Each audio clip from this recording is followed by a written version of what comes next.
시청자 여러분 안녕하십니까? 김동수입니다. 이 시간에는 국세청이 부동산 거래 탈세 유형과 세무조사를 통해 추정 사례를 소개해드리는 시간을 갖도록 하겠습니다. 먼저 국세청의 착수 배경입니다. 국세청은 최근 수도권 및 일부 지방 도시에서 주택시장 과열 현상에 편승한 부동산 거래 관련 탈세 혐의를 다수 발견하고 세무조사에 착수했습니다. 조사 대상으로는 1인 법인을 설립하거나 수차례에 걸쳐 갭 투자를 통해 다수의 주택 및 분양권을 취득하는 과정에서 자금 출처가 불분명한 자 등 주택 보유자 56명 및 회사 자금 유출 혐의가 있는 구개 법인과 고액 자산 취득 연소자 등 62명, 편법 증여 및 사업소득 탄류를 통한 고가주택 취득자 44명, 고액 전세입자 107명과 관계기관 합동조사 결과 주택거래 관련 탈세 의심 자료 중 특수 관계자 간 가장 차입금 등을 통한 탈세 혐의자 100명입니다. 국토교통부 내에 부동산 시장 불법 행위 대응반에서 조사하여 기 통보된 자료를 분석하여 선정하였으며 향후 통보될 탈세 의심 자료도 전수 분석할 계획입니다. 추징 사례별로 살펴보겠습니다. 사례 1번이 되겠습니다. 아버지로부터 가공급여 계상 및 가장 차익 거래입니다. 허위 차용 증서를 작성을 통해서 현금을 편법으로 증여받아 고가 부동산을 취득한 사례가 되겠는데요. 특별한 소득이 없는 20세 연소자 B가 고가 부동산을 취득하여 자산가인 부모에게서 취득자금을 증여받은 혐의로 조사가 선정이 되었는데요. 자금 출처 조사 결과 아버지 A가 운영하는 병원입니다. 아버지가 운영하는 병원에서 실제 아들이 근무 사실이 없는데도 마치 근무를 하는 것처럼 가공으로 수령해서 급여를 받았습니다. 그리고 그 아버지가 큰아버지에게 자금을 줘가지고 큰아버지 차입금으로 가장을 한 겁니다. 즉 큰아버지와 허위 계약서를 작성하고 금융거래를 조작하여 아버지로부터 편법 증여받은 자금으로 고가 부동산을 취득한 사실이 확인이 되었습니다. 큰아버지로부터 자금을 차입하기 직전 아버지가 큰아버지 계좌에 대금을 입금했습니다. 그러니까 아버지 A가 큰아버지에게 대금을 송금하고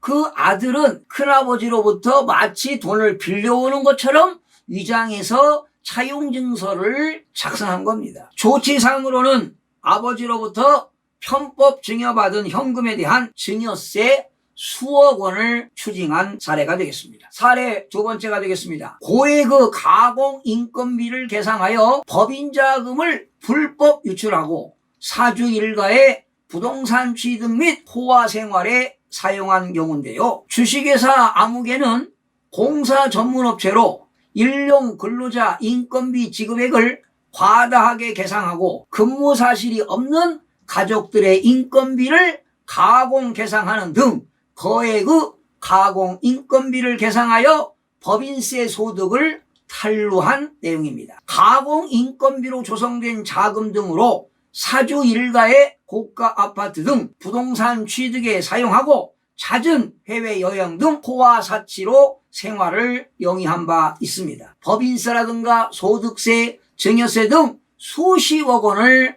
추징을 했습니다. 여러분도 아시다시피 포탈 세액 등이 5억 원 이상인 경우에는 3년 이하의 징역 또는 포탈 세액 등의 3배 이하의 상당하는 벌금에 처하도록 되어 있습니다. 사례 세 번째가 되겠습니다. 현금으로 수취한 부동산 중개 수수료를 과소신고하고 근무 사실이 없는 자녀의 가공 인건비를 계상하여 소득세를 탄루한 내용이 되겠는데요. 아파트 단지 내에 있는 상가에서 부동산 개업공인중개사를 영위하면서 고액의 중개수수료를 현금 수취하고 수익금액을 과소신고하는 수법으로 수익금액을 탄루한 내용입니다. 특히 현금으로 수취한 중개수수료에 대해서는 ATM을 이용하여 현금을 입금시키고 대부분 신고를 누락시킨 사례입니다. 부동산 개업 공인중개사의 경우 현금 영수증 의무 발행 업종이나 현금 영수증 미발급까지 했습니다. 조치사항으로는 개업 공인중개사에게 부가가치세, 종합소득세 및 현금 영수증 미발행 과태료 수억 원을 추징한 사례가 되겠습니다. 사례 네 번째가 되겠습니다. 미성년 자녀에게 상가 신축 시 지분을 변칙 증여한 내용인데요. 연령 소득에 비해 고가의 상가 건물을 보유하고 있는 미성년 자녀 B와 C의 재산 취득자금 출처를 검증한 바 부동산 매매업을 영위하고 있는 어머니 A가 수도권 소재의 토지를 매입하여 상가 2동을 신축하고 신축된 건물 지분 50%씩을 자녀 B와 C의 명의로 등기하는 방법으로 각각 변칙 증여하고 취득세를 대납하는 등 증여세를 탈루했습니다. 아들이 내어야 할 취득세를 부모가 대신해 주는 것도 증여에 해당이 되는 겁니다. 변칙 증여받은 건물, 지분 등에 대한 증여세 수억 원을 추징했습니다. 앞으로 국세청은 이렇게 탈세 행위는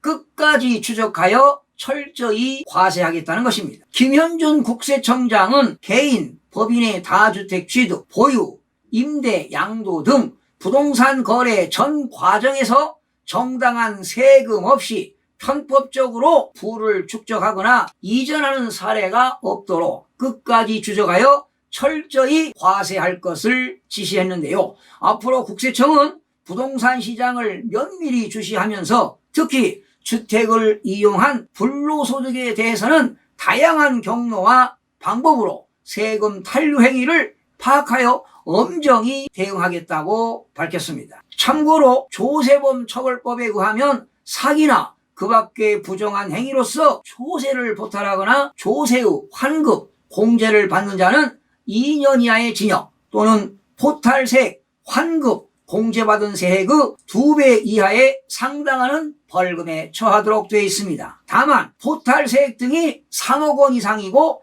그 포탈세액 등이 신고, 납부하여야 할 세액의 100분의 30 이상인 경우 그리고 포탈세액 등이 5억 원 이상인 경우에는 3년 이하의 징역, 포탈세액 등의 3배 이하에 상당하는 벌금에 처하도록 되어 있습니다. 이렇게 조세범 처벌법에는 조세를 포탈하는 경우는 강력한 제재 조치를 하도록 법에 근거를 두고 있습니다. 국세청은 금융사 계좌 및 금융정보분석원 FIU지요 정보를 통해 자금의 원천과 흐름을 추적하고 소득, 재산과 신용카드 사용 내역을 연계 분석해 차입을 가장한 증여도 함께 밝혀내겠다는 각오입니다. 작금의 시대는 성실 신고가 최선의 절세 전략이므로 성실한 납세 의무를 이행해야 할 것입니다. 시청해주신 여러분 대단히 고맙습니다. 최선을 다하겠습니다. 마음이 드셨다면 구독, 좋아요 꼭 부탁드리겠습니다. 고맙습니다.